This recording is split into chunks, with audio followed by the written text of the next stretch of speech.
So let us continue with the nervous system, how far the impulse is being conducted through the axon. So the axons are considered as a nerve fiber because they are responsible for carrying the nerve impulses to different parts of the body. So in the nerve fiber always, actually we have electrical potential difference or change occurs. This is because of the ionic channels present on the surface of the membrane of the axon. And normally the conduction of impulses occurring by means of what is called electrochemical process. Electrochemical process. The speed of conduction of impulses, or actually the speed of conduction of impulses, is about 130 meters per second. And you know that the impulse is being conducted only when the neurons are excitable. The neurons are excitable because the cells of the neuron are actually the cells of the neuron, or the nerve cells are excitable because they are all always in a polarized state. So the membrane is polarized because of the presence of some ionic channels on the surface of the membrane, particularly sodium channels and also potassium channels, responsible for the conduction of nerve impulses. And the cytoplasm of the axon is called axoplasm. It is highly resistant to electric current when compared to a normal copper wire. 10 million times more resistant to what is called electric current than that of what is called a normal copper wire. And what do you mean by all or non-principle? Suppose, for example, we are just actually stimulating the nerve fiber by means of a stimulus.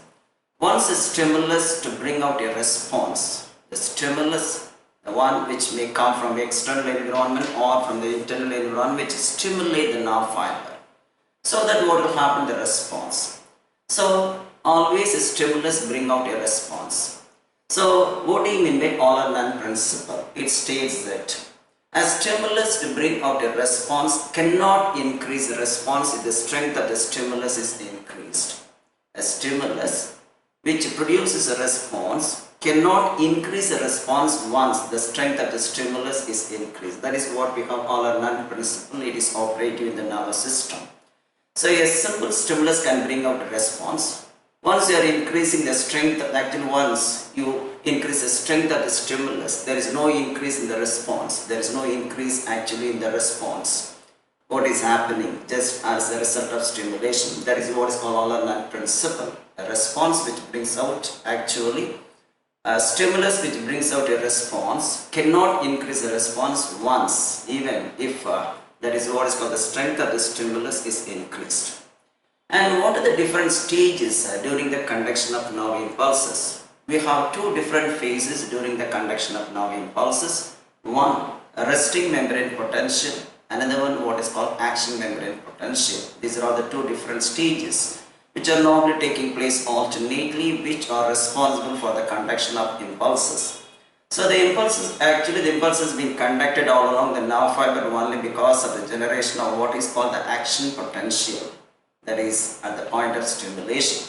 So that is actually we have a electrical potential difference, transmembrane potential difference on the surface of the membrane just between the inner and outside, and that one is responsible for the conduction of nerve impulses. What we call this one the action potential. We'll see one by one. So what do you mean by resting membrane potential? What do you mean by resting membrane potential? So for example, in resting stage, suppose I am taking a nerve fiber, this is axon. When the axon is not conducting any impulse, that stage is called the resting period. Even sometimes it may be called as a refractory period because there is no stimulus, there is no conduction of nerve impulses.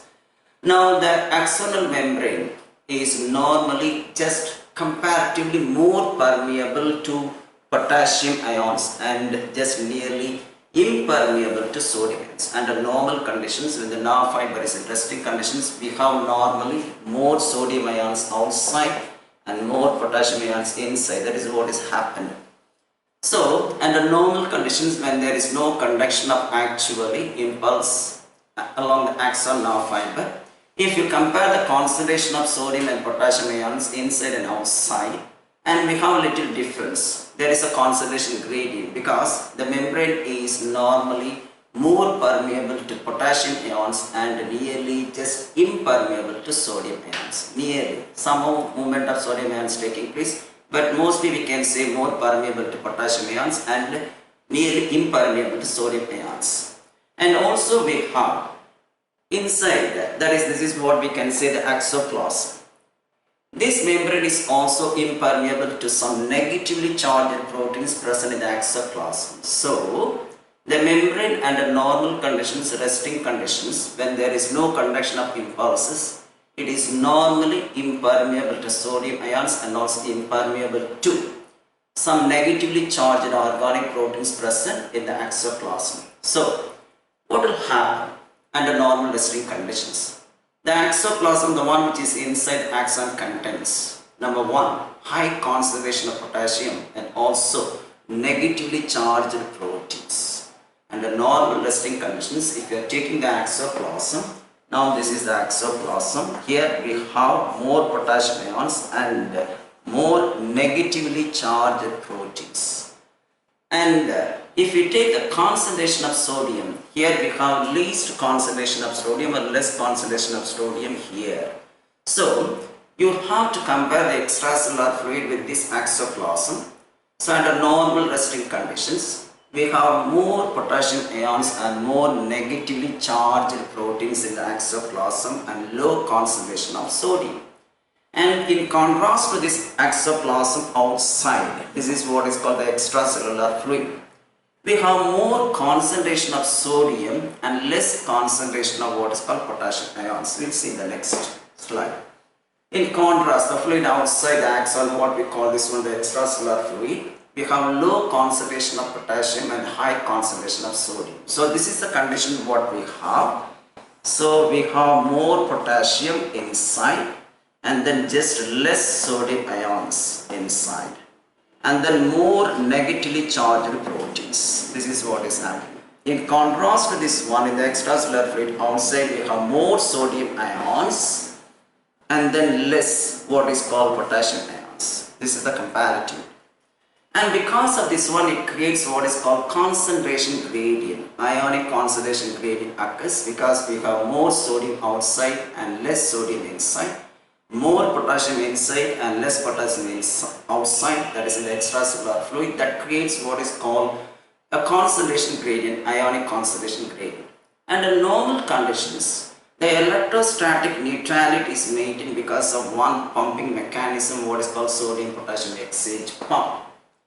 See, the concentration gradients, what is called the ionic concentration gradients between sodium and potassium across the resting membrane is maintained. How? By the active transport of the two ions, namely sodium and potassium, by means of one pumping mechanism, what is called sodium-potassium pump.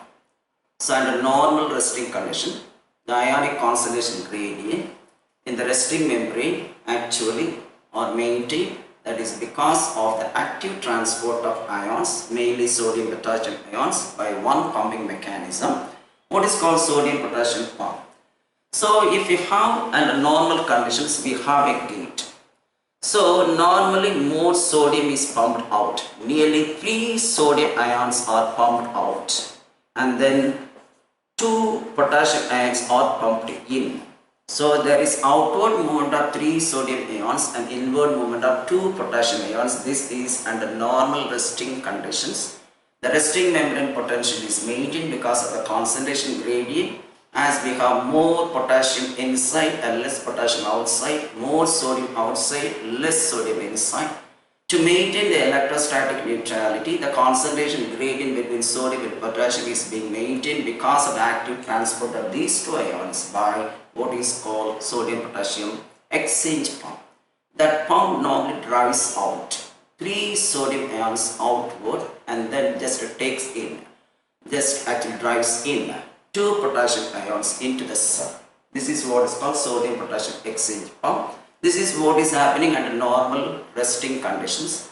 The membrane is more permeable to potassium and then nearly less permeable to or impermeable to what is called the sodium ions, and also impermeable to some proteins which are negatively charged present in the exoplasm.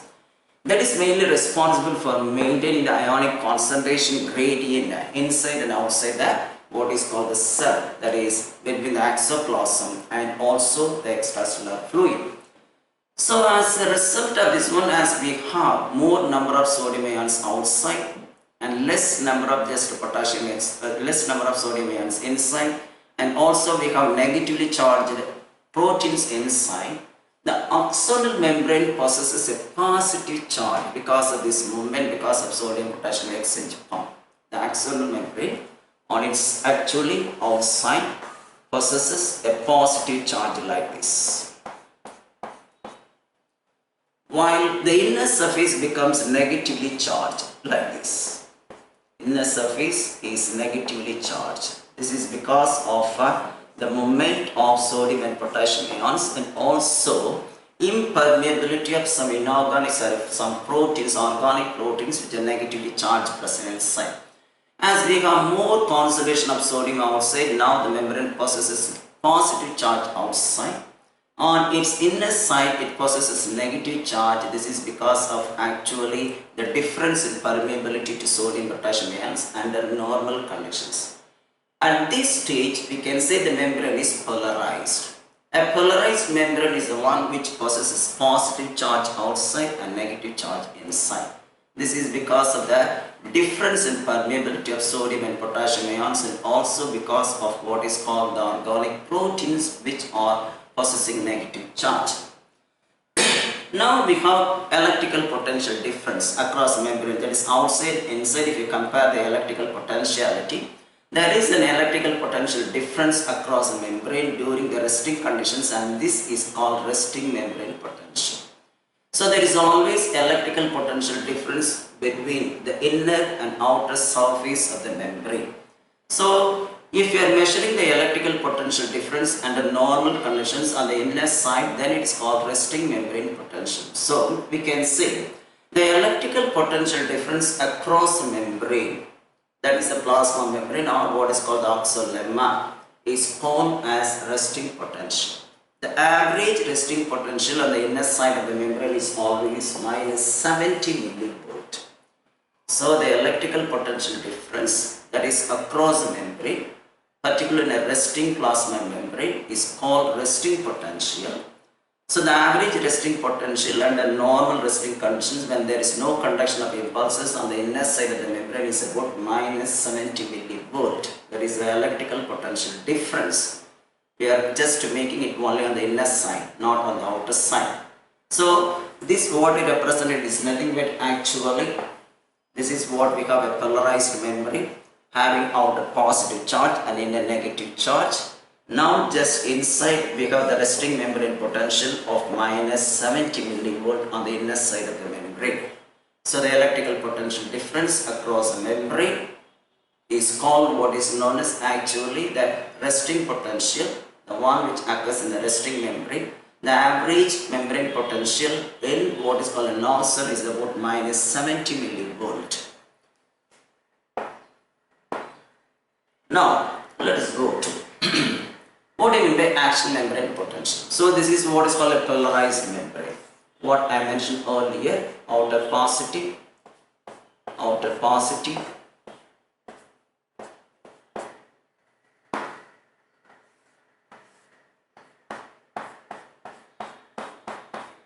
this is what is called a polarized membrane, what I represent.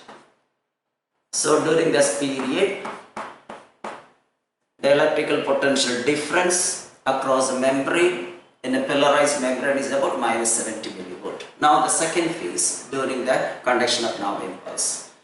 So when a stimulus is given at a particular region, say an example at this point, I am taking this point as A.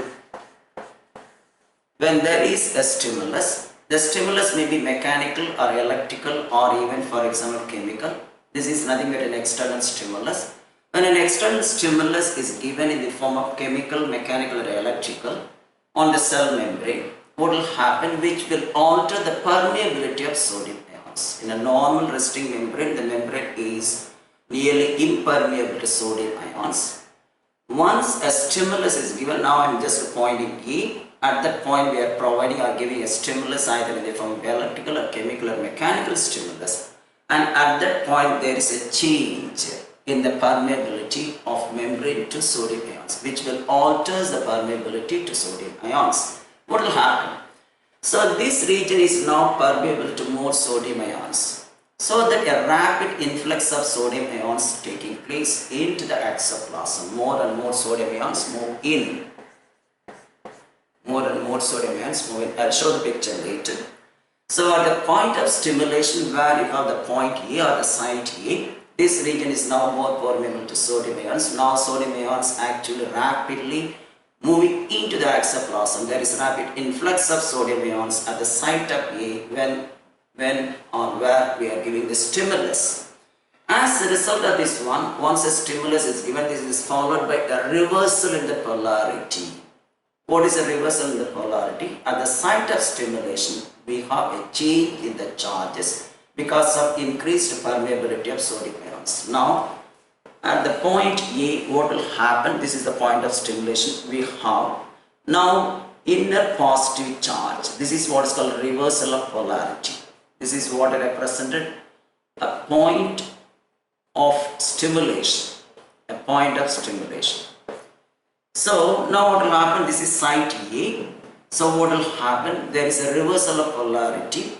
That is, the outer surface now possesses a negative charge. The inner surface possesses what is called a positive charge. This is called reversal of polarity. Now this membrane is called a depolarized membrane. Once again repeat. Once a stimulus is given at the point A, so there is a change in permeability to sodium ions. There is an alteration in the permeability of sodium ions. At the point of stimulation, that membrane is more permeable to sodium ions. So there is a rapid influx of sodium ions into the exoplasm. That means more and more sodium ions enter into the exoplasm. That leads to reversal in polarity. That means now on the outer surface of the membrane we have negative charge. On the inner surface of the membrane we have positive charge. Now the membrane is depolarized. That is a reversal in polarity. So this is what is happening at the point of stimulation. Change in polarity, reversal of polarity. What we can say the depolarization process. Normal one, a polarized one, outer positive and inner negative charge. Once a stimulus is given, there is a reversal in polarity because of the permeability of more permeability to sodium ions. As a result, we have outer negative charge and inner positive charge. Now the membrane is said to be depolarized, and the process is called depolarization process. Now, there is a change in electrical potential difference. So the electrical potential difference across the membrane, the resting membrane, is called resting membrane potential. Now we are calculating the electrical potential difference across the membrane at the site of stimulation. So the electrical potential difference across the membrane at the site of stimulation, namely point A, is called action potential. Change in polarity causes also actually change in electrical potential. So the electrical potential difference just actually occurring across the membrane, particularly at the point of stimulation, that is at the site of A where we have stimulated the nerve cell, is called action potential, which is normally called as nerve impulse. This is nothing but a wave of depolarization. That is depolarization. That is, we have what is called outer negative, inner positive. Once again we have repolarization, depolarization. So these are all happenings in a sequential manner alternately, and that is what's called the wave of depolarization along the nerve fiber is called action potential or impulse. So the impulse is also called action potential. So the nerve impulses are transmitted by a process of action potential. So what is action potential? The potential difference across the membrane at the site of stimulation because of increased permeability to sodium ions changes the charges, and that results in depolarization leading to the development of nerve impulse, and that is called action potential. It is also called wave of depolarization, which is normally moving in the nerve fiber along its entire length. Now we are just comparing the action potential. What is the value?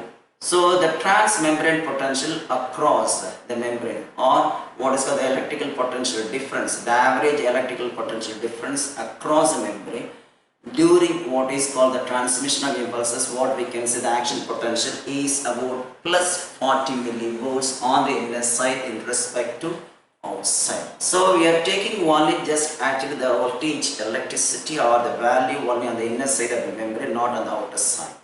So in the case of resting membrane potential, it is about minus what is called 70 millivolt on the inner side. Now it is about plus 40 millivolt on the inner side, and that is what is called the action potential.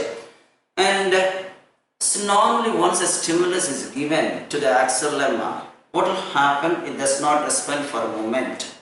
What is it? Due to threshold stimulus. So we need a minimum intensity of stimulus to stimulate the nerve fiber to undergo or to produce what is called action potential. So the minimum intensity to just cause actually the formation of action potential is called a threshold stimulus. A minimum of minus 55 millivolt is needed to just what is called to break this threshold stimulus. Then only we can have depolarization. So when stimulated, just to begin with, the accelerometer does not respond the meaning for that one for a moment only, not for a long time due to threshold stimulus. So what do you mean by a threshold stimulus? So the minimum intensity of what is called the stimulus to initiate the action potential, what I mentioned. We need a minimum threshold intensity to stimulate what is called the nerve fiber to produce the action potential. We need just the minimum threshold stimulus is about minus 55 millivolt, below which the nerve fiber cannot be stimulated. So this is a minimum intensity of stimulus to stimulate the nerve fiber to form what is called just the action potential. So the action potential is initiated only when we have a minimum intensity of what is called 55 millivolt, minus 55 millivolt. And now, so once this threshold stimulus is broken, what will happen? The stimulus is conducted all along the nerve fiber in the form of strong impulse. Suppose if the stimulus is very weak, to break the threshold stimulus, what will happen? The nerve impulse is not conducted. So we need a minimum intensity to stimulate what is called the nerve fiber just to conduct the impulses. If what is called the stimulation is very weak, to break this what is called threshold stimulus. I mentioned already we have to break the threshold stimulus. Once what will happen, the threshold stimulus is broken, then only the stimulus is conducted in the form of electrical impulses. When the threshold stimulus is very weak to break what is called just simply the threshold and the stimulation, if the stimulation is not strong enough to break what is called threshold stimulus, the impulse is not conducted. But on the other hand, if this impulse is very strong, then when compared to the threshold stimulus, when the impulse is stronger than what is called the threshold stimulus, then we have the normal conduction of impulses taking place. So if the threshold stimulus is weak, or if the stimulus is very weak to stimulate or to break down what is called threshold stimulus, there is no conduction of nerve impulses. But if the impulses are stronger than the threshold stimulus, then we have normal conduction of impulses taking place. Anyway, we need a minimum intensity of stimulus, what is called the threshold stimulus, to conduct, to initiate the action potential. For that one, we have to break that threshold stimulus, and that threshold stimulus we need nearly about minus 55 millivolt. Now, just we have the formation of what is called, now we have the outer negative charges, inner positive charges, what I mentioned. So outer negative, inner positive charge. This is what's called depolarized domain. Now this is site A. The site which is ahead of what is called A, having outer positive charge. Suppose for example, I am taking this one. So this is site A, where we have inner just positive charges, outer negative charge, and here inner positive, outer negative. This is the point of stimulation, what we call as A. The site which is ahead of A, now this part, what is called as a B, I'll tell you later and show the picture also. And this site now having outer positive charge, inner negative charge. The site ahead of this site A is possessing now what is called, normally it is in a polarized state, outer positive and inner negative. So the axon membrane has a positive charge on the outer side and negative charge on its inner surface, that is at site B. Site A already depolarized, the action membrane, action potential is generated. Now site B, now it is in resting condition having outer positive and inner negative charge. And also what will happen? As a result, what will happen? The current flows on the outer surface from A to B. As a result of this, what is called just a polarized state of B side and what is called depolarized of A, the current flows from A to B on the what is called outer surface. Sorry, I made a mistake. So, as a result, what will happen? The current flows on the inner surface. I made a mistake, this one. The current flows from actually A to B on its inner surface.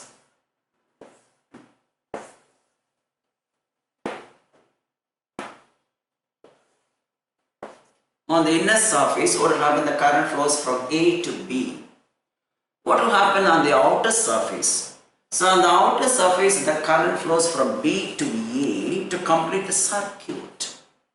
So this is what is happening. So this is site A.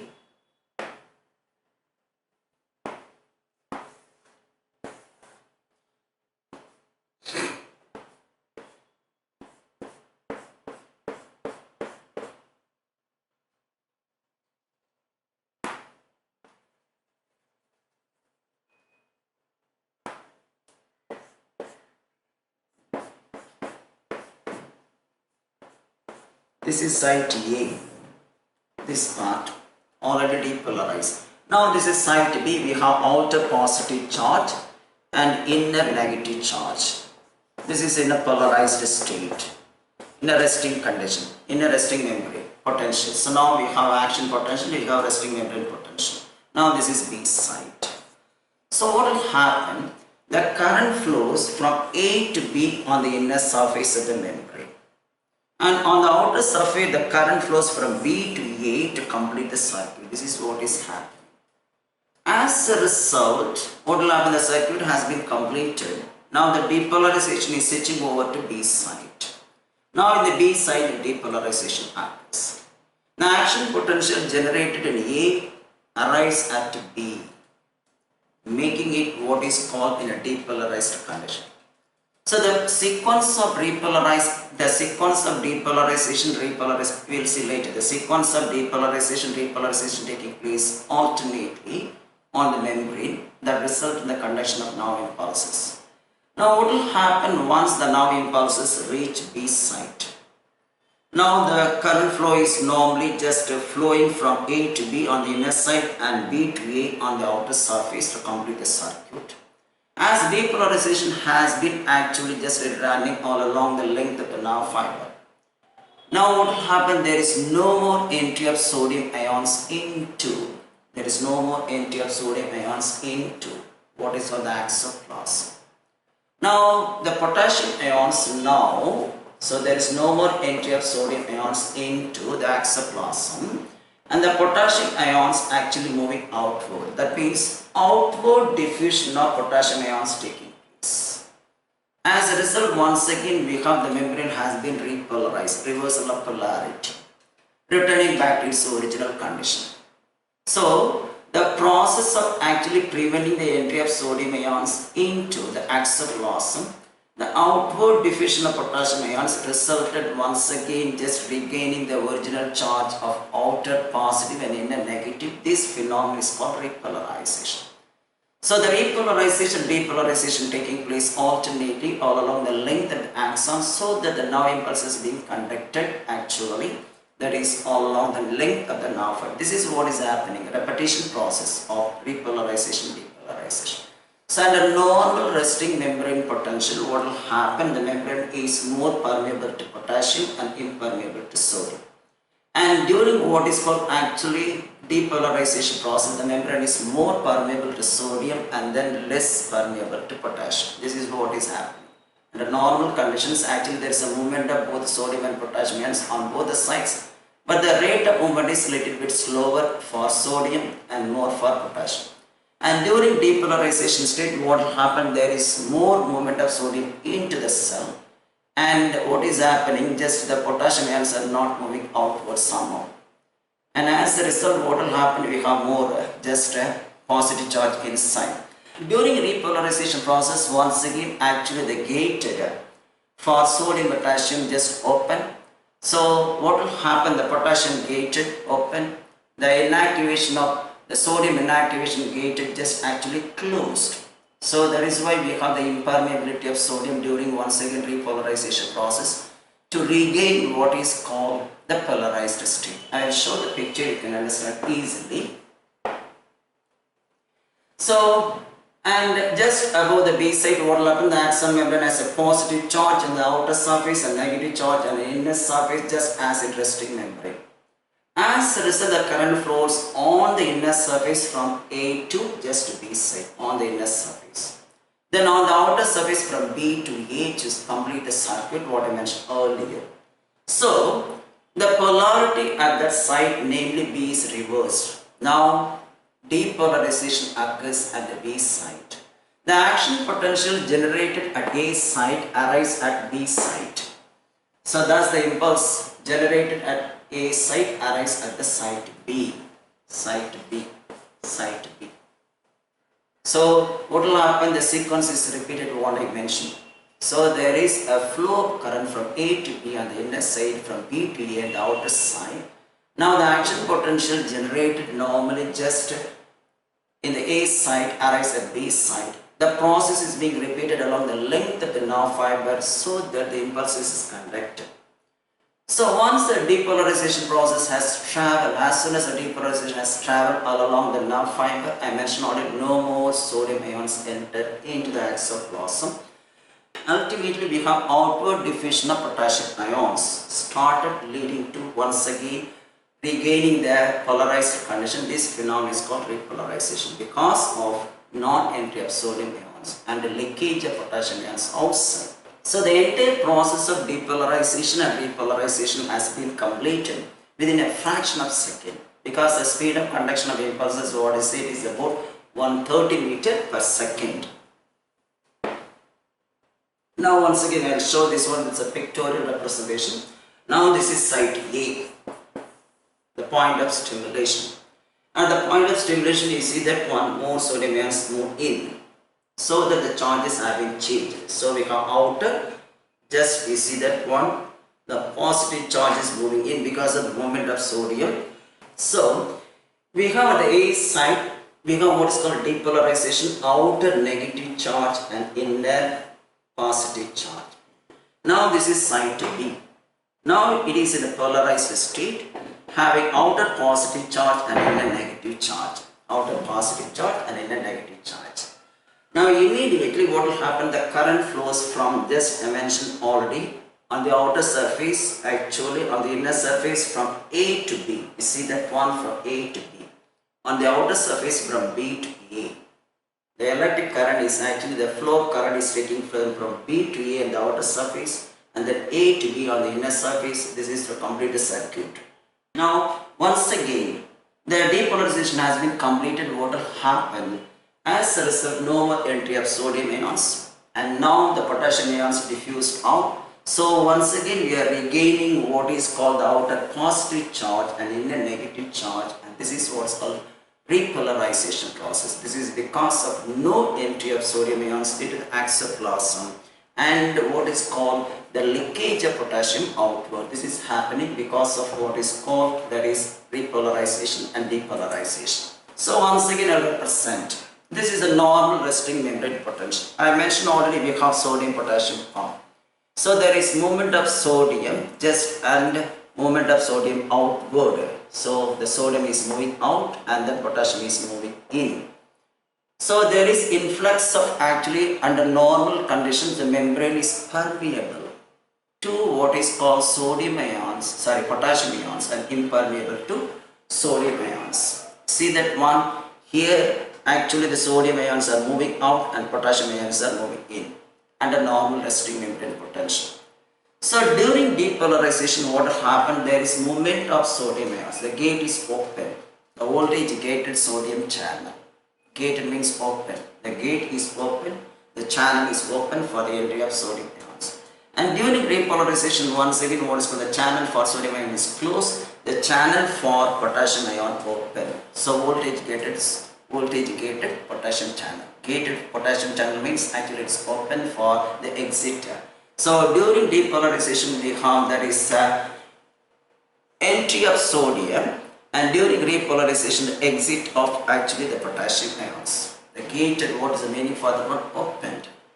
So voltage gated normally allowed potassium ions to move out and allowed sodium ions to move in during depolarization. Once again, what will happen under resting membrane potential to regain the repolarization process?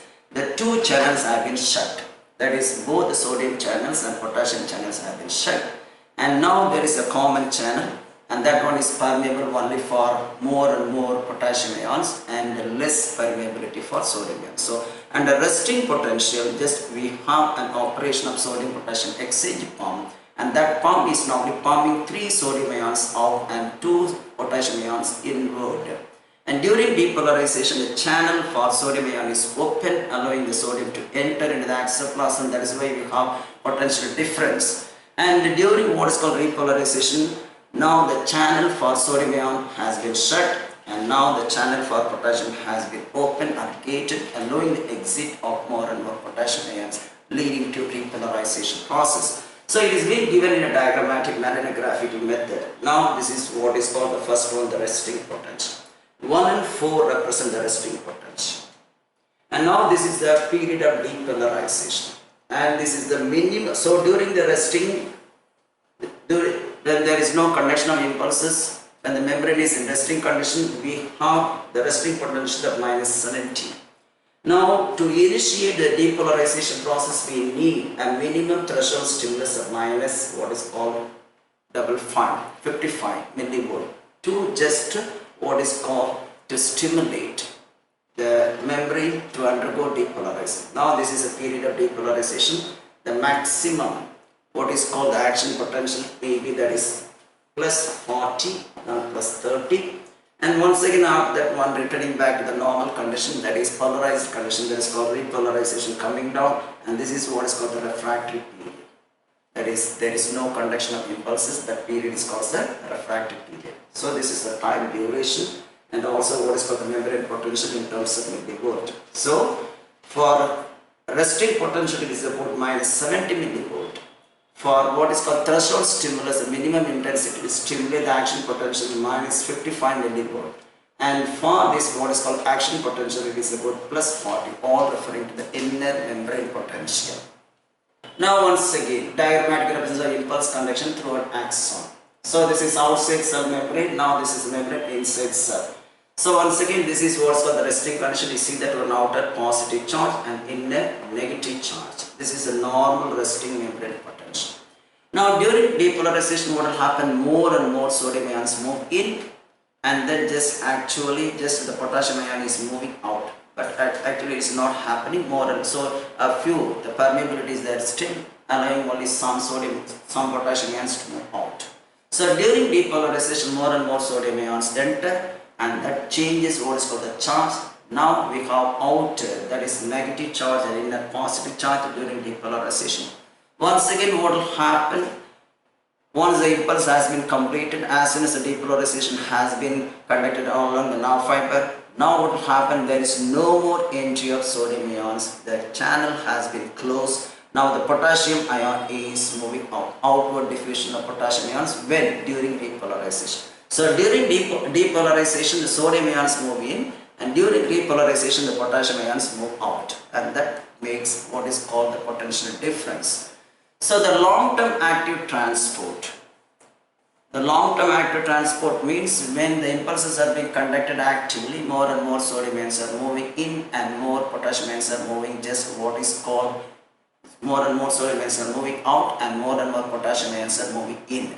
So this is what is happening during the long-term active transport. That action is taking place very quickly, and that is why more sodium ions move to regain the repolarity or reversal in polarity, and potassium ions moving in. That is what is happening. This is the normal active transport.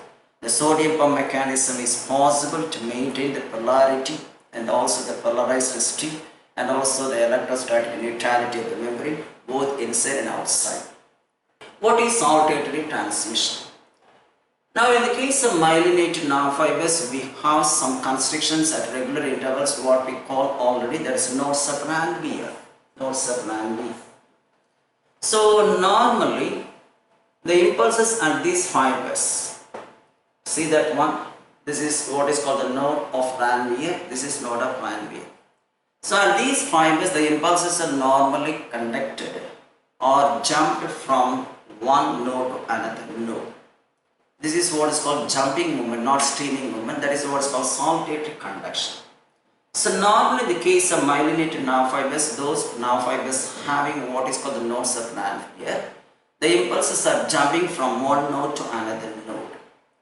So the conduction of impulses in such nerve fibers are always faster than that of non-myelinated nerve fiber. It is about 50 times faster. In the case of myelinated nerve fibers, the impulses are conducted 50 times faster than that of non-myelinated nerve fibers. Such a type of conduction, the one which is being jumped from one node to another node, the impulses, then it is called saltatory conduction. See that one? The relay of impulses and these fibers means nothing but the myelinated fibers jumps from one node to another node. This is called saltatory conduction. Then this is about 50 times faster than that of what is called the normal conduction by the non-myelinated nerve fibers. Even we can have some more figures for this one.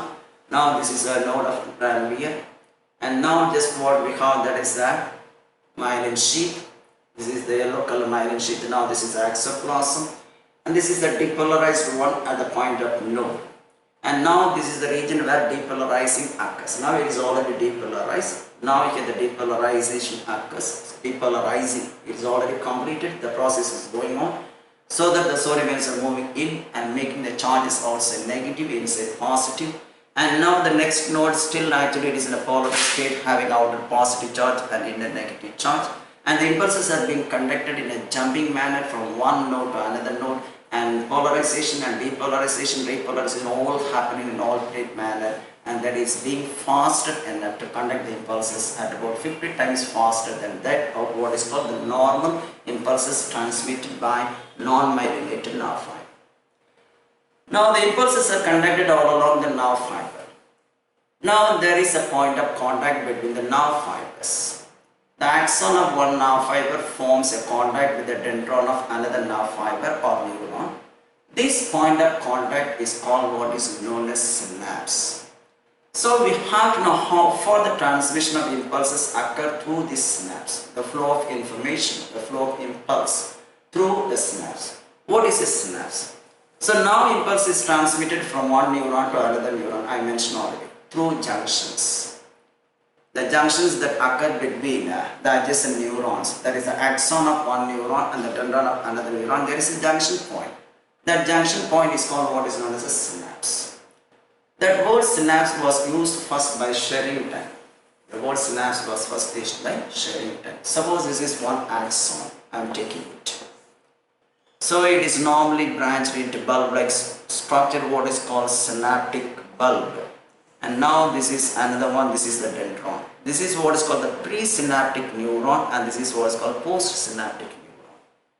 The synapse, before the synapse, this is called presynaptic neuron, and after the synapse, this is called postsynaptic neuron. So a synapse is nothing but a junction between the two neurons through which the impulses are conducted, and that word was first reported by Sherrington. Now, how is it formed? I mentioned a synapse is formed by the presynaptic membrane of the neuron and the postsynaptic membrane of the dendron. A synapse is always formed, you see that one, by the membrane of a presynaptic neuron, or we can say presynaptic membrane, or we can say in another way. So a synapse is formed by the the membrane of the presynaptic neuron. Now this is the membrane and this is the presynaptic neuron, and also the membrane of the postsynaptic neuron, and between which we may or may not have some space, what is called the synaptic cleft. In some cases there is a space between the adjacent neurons at the point of contact, that is called synaptic cleft, but in some cases there is no. The two membranes are in close proximity. So a synapse is formed by the membrane of presynaptic neuron. Now this is a presynaptic neuron, this is a postsynaptic neuron. These two are the membranes of the presynaptic and postsynaptic neurons. In some cases, they are actually may or may not have some space present between the two, then it's called synaptic cleft. In some cases, they are in close proximity with one another. Now, types of synapses. So, we have two different types of synapses. One is called electrical synapses, another one chemical synapses. So, what do you mean by electrical synapses? Now, this is what is called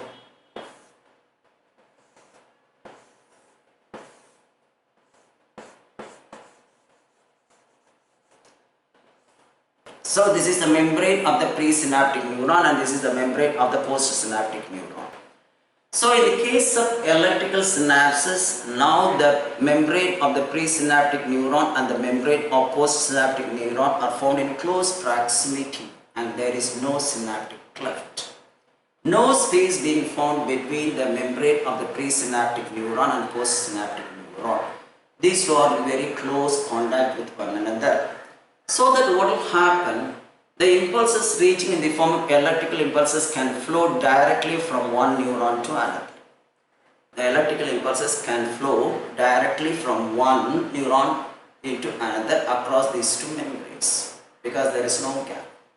So normally, transmission of this actually the impulses across this electrical synapse is similar to the transmission or the conduction of impulses on a single axon. So the same manner what we call the polarization, depolarization.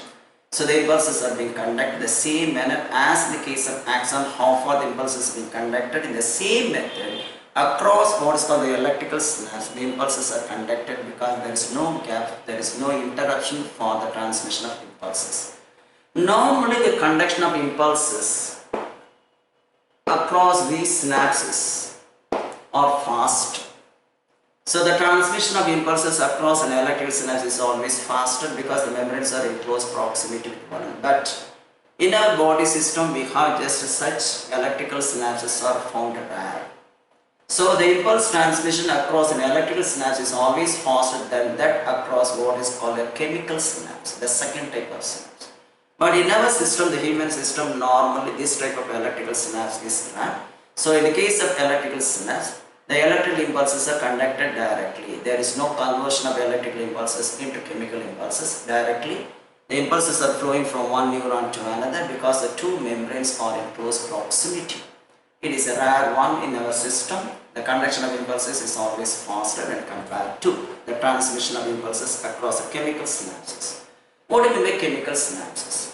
So in the case of actually chemical synapses, the process of chemical transmission across a synapse was first reported by Henry Day in 1936. He was the first person observed the conduction of impulses in the form of chemical means just across the synaptic cleft, and Day in 1936.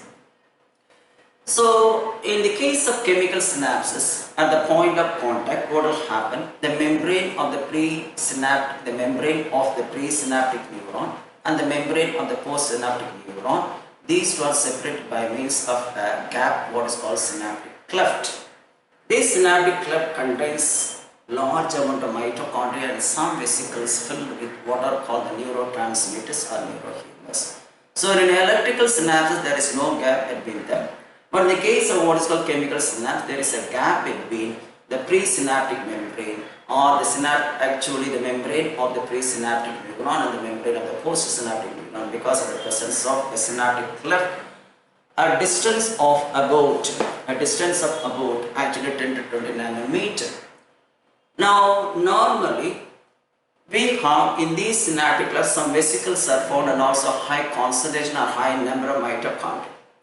And these vesicles are filled with some chemicals what are called the neurotransmitters or neurohumors. So chemicals called neurotransmitters are involved in the transmission of impulses across these synapses. Now, what will happen? I mentioned just this is an axon terminal. It is more or less bulb-like. It contains large amount of mitochondria and also some vesicles filled with neurotransmitters. Once a stimulus arrives at what is called a synaptic terminal, it makes the movement of these vesicles toward the plasma membrane and allowing these membranes fused with this, what is called the membrane of the presynaptic neuron, and ultimately the neurotransmitters are released. So on the arrival of impulses at the synaptic terminal or the axon terminal, the vesicles are actually allowed to move towards what is called the plasma membrane and fuse with the plasma membrane. Ultimately, the neurohumors or the neurotransmitters are released into the synaptic, what is called cleft. Then, what will happen? Now you have, for example, this is presynaptic terminal, this is what we have the postsynaptic terminal. This is what is called the axonal terminal, this may be what is called a dendron. And we have, this is what we have the vesicles filled with the neurotransmitter or the arrival of the impulses, they fused with the plasma membrane, releasing the neurotransmitters. The released neurotransmitters normally bind with some receptor proteins found on the surface of what is called the postsynaptic neuron, on the surface membrane, on the membrane surface of postsynaptic neuron. I will show another picture, a very clear picture. You see that one, we have many mitochondria and also that is the vesicles filled with the neurotransmitters. Now the impulse is arriving and making the movement of this vesicle to fuse with what is called the membrane of the presynaptic neuron, and ultimately actually the vesicles burst and releasing the neurotransmitters. Now on the surface of what, so now this region is called the synaptic cleft, the space between the two membranes. The membranes are presynaptic and postsynaptic neuron, and there you have some receptors found on what is called the plasma membrane of the postsynaptic neuron, and they have some ion channels. They have some ion channels. You see that one? These are all the ion channels. Now the receptors, neurotransmitter molecules release. They bind with these receptor proteins, making the channel open, allowing the ions to move inside, and the ions that enter into the postsynaptic neuron, that is nothing, the dendrite of postsynaptic neuron, once again regenerate the action potential which has been conducted along. This is what is happening at the point of synapse. I'll show another one. Just this is what is called the presynaptic neuron. We have the vesicles releasing the neurotransmitters. Now these are the receptors. The receptors, protein receptors found on the surface of what is called the dendrite, the postsynaptic membrane. Now there is a binding between the receptor and the neurotransmitter. As a result, we have in the ion channels here they open, allowing ions to enter, and that ions that enter into what is called the postsynaptic neuron regenerate the action potential. Once again, the action potential has been regenerated and is being conducted. So the same one a little bit somewhat the same what you see that one. Here normally you see that one neurotransmitters are binding with and opening what is called the channels, ion channels, so that the ion channels enter into the dendrite and then regenerating once again the action potential. So these are all the different pictures showing us a different angle. So you follow that one, the same one. And this is the same one what we call the action terminal. This is the point of contact, what we call this one synapse. Synapse is always found between the action terminals along with what is called the dendrite of another neuron. So I mentioned the actions, various actions. The released neurotransmitters bind to their specific receptor proteins present on the postsynaptic membrane. This binding opens ion channels, allowing the entry of ions which can regenerate a new potential in the postsynaptic neuron. That is nothing but action potential. So the new potential developed may be either excitatory or inhibitory. So we are actually the nerve impulses, either they have excitatory effect, accelerating effect, or inhibitory effect. That is a new impulse that has been generated or the action potential generated may be excitatory or acceleratory, or it is inhibitory, suppressing activity. Suppose actually while the synapse is ready for the passage of another impulse. To ensure that the synapse is ready for the passage of another impulse, normally what will happen? The act of moving acetylcholine, this is what is called the neurotransmitter release at the synapse. In most what is called the nerve fibers, excepting in the case of sympathetic nerve fibers where it is nothing but a sympathy. What we have seen already, the differences between myelinated and non-myelinated. In myelinated nerve fibers, normally the neurotransmitter release is nothing but acetylcholine. In non-myelinated, it may be sympathin or adrenaline. That is why we call that one cholinergic, adrenergic, like that. Okay. So to ensure that the synapse is ready for the passage of the next impulse, the act of moving what is called the neural transmitted acetylcholine is done by cholinesterase. So the cholinesterase is responsible for the hydrolysis of what is called acetylcholine. As soon as the acetylcholine has been hydrolyzed by this cholinesterase, then only the conduction of the next impulse is taking place. Otherwise, there is no conduction of next impulse. So this cholinesterase is an enzyme normally found in high concentration just normally the synaptic cleft. And there are certain inhibitors which inhibit the activity of cholinesterase. One such is the pesticide benzene hexachloride, the chlorine compound, which is an acetylcholinesterase inhibitor. So when a pesticide being consumed, what will happen? The nervous system is affected because of failure in conduction of nerve impulses in the synapse because of the inhibitory effect of BKC. So until or unless this acetylcholine is not hydrolyzed, next synaptic impulse cannot be next synaptic transmission cannot occur. This process is called synaptic fatigue. So for the transmission of the next impulse, the acetylcholine that is released should be normally hydrolyzed or destroyed by the acetylcholinesterase. Otherwise, there is no transmission of impulse can occur, and that process is called synaptic fatigue. It is a tight condition. So for the complete transmission of the impulses, once the function of acetylcholine has been completed, it should be destroyed, it should be hydrolyzed, then only we can have the next impulse being transmitted. Otherwise, the synapse is unable to convey the message to the next neuron, and that process is called synaptic fatigue. So some other neurotransmitters are acetylcholine, norepinephrine, dopamine, serotonin, and these are all also neurotransmitters. And some of them are acting as inhibitory neurotransmitters. One such is the glycine, gamma aminobutyric acid, GABA, GABA.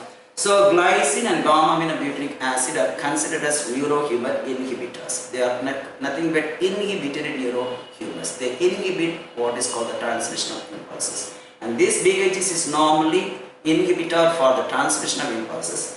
Now the glycine and gamma aminobutyric acid are considered as inhibitory neurohumors because they have their own inhibit act. So that is preventing the transmission of impulses. And what will happen, in what way normally they inhibit? They inhibit most synaptic regeneration action potential. They do not allow the formation of action potential or the regeneration of action potential once again in the postsynaptic neuron. That is why they are called as inhibitory neurohumor, that is both GABA and also glycine. So with this I conclude because of all the time. We'll continue further in the next class.